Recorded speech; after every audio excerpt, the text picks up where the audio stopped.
Thank you for tuning in. This is Shikama Live, coming to you live from Blog TV. Your host, Kevin Cardinale. Today, I'd like to just jump into a blog that I did on my Shikama Live blog at Blogspot. You have the address above. This is entitled, "Are the Police Here to Protect You?"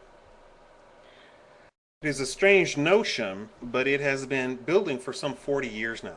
If you are black in America, 90% of the time, the police will watch you with suspicion.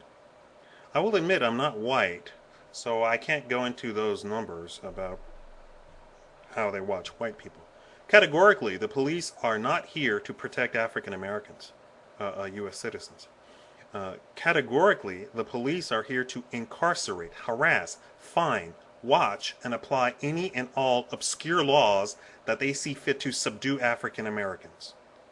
I've had, just to digress, I've actually read reports where police chiefs and mayors of cities have said that that is their purpose. As a whole, are police here to protect all of us? No.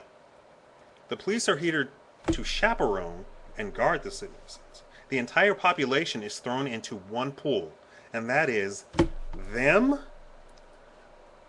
They have an us versus them philosophy.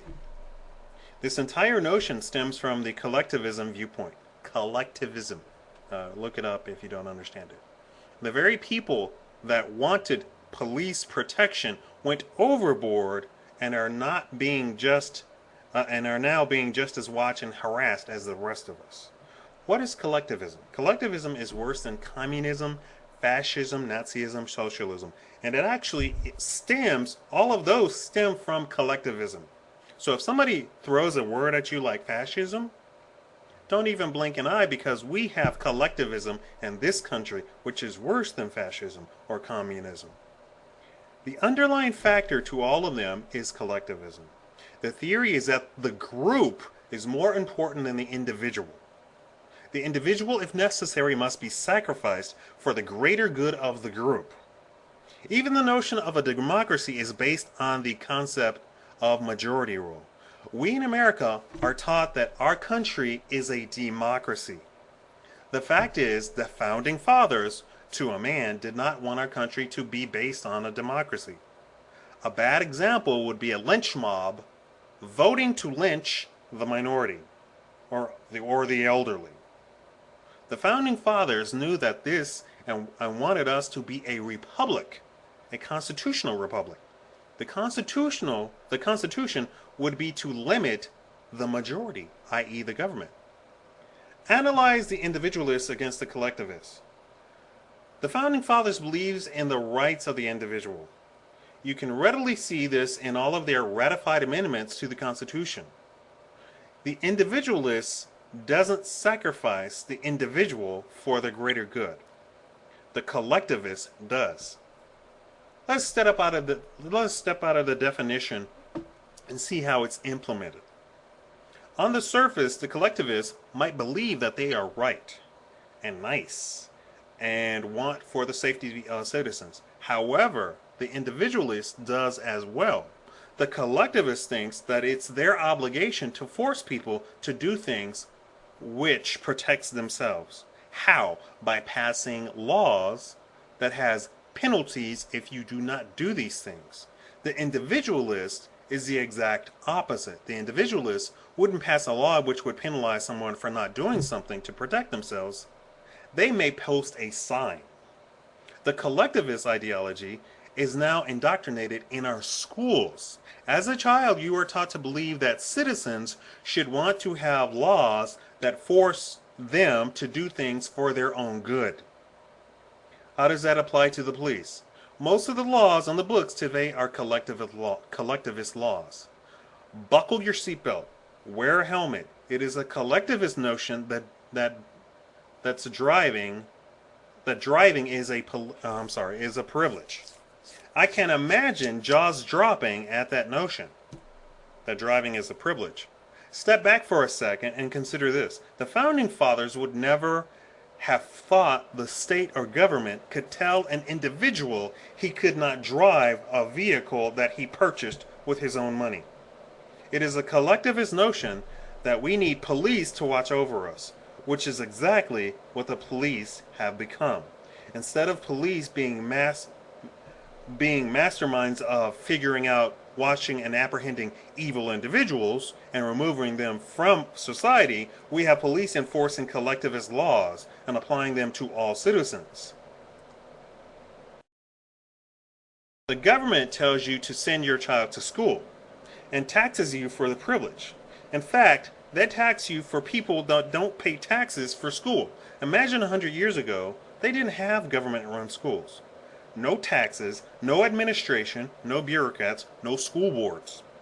They even tax you for the police to enforce children to go to school that don't want to be in school.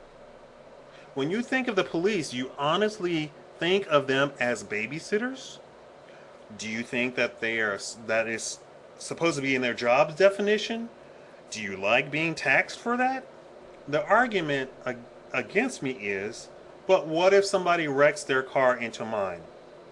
We need the police to sort it out. We need laws to tell us who can and cannot drive on the roads for our own safety.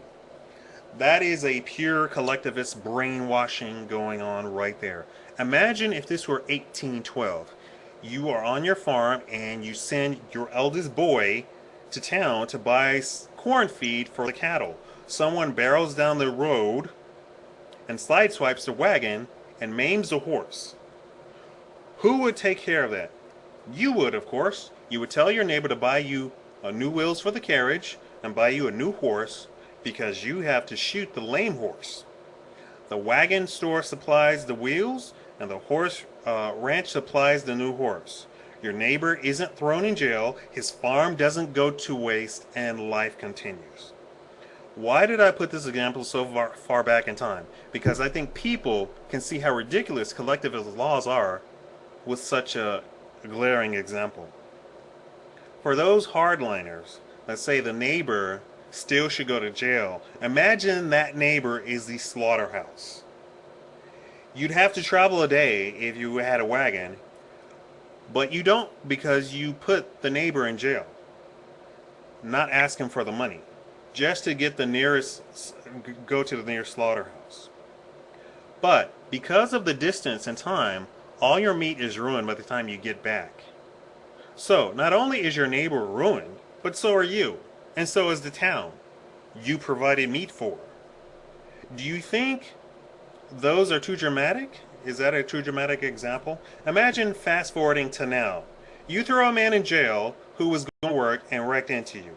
The man was feeding, starving, the family he was feeding starves and dies. Or worse, they all become wards of the state and you pay more taxes to take care of them. Multiply this by 10 million and you have a notion of what these collectivist laws are doing to this country.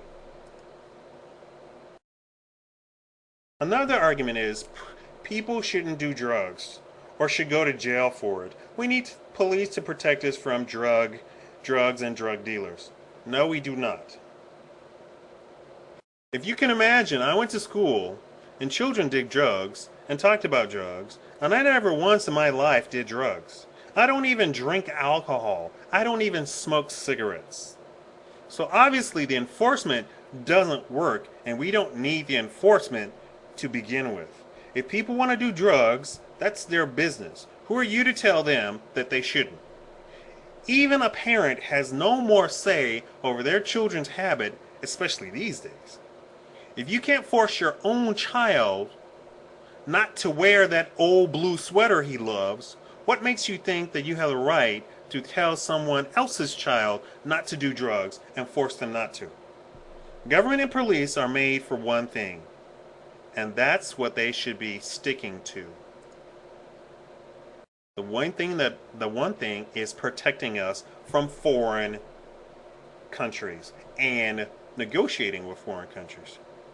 Thank you, and this is Shikama Live from Blog TV.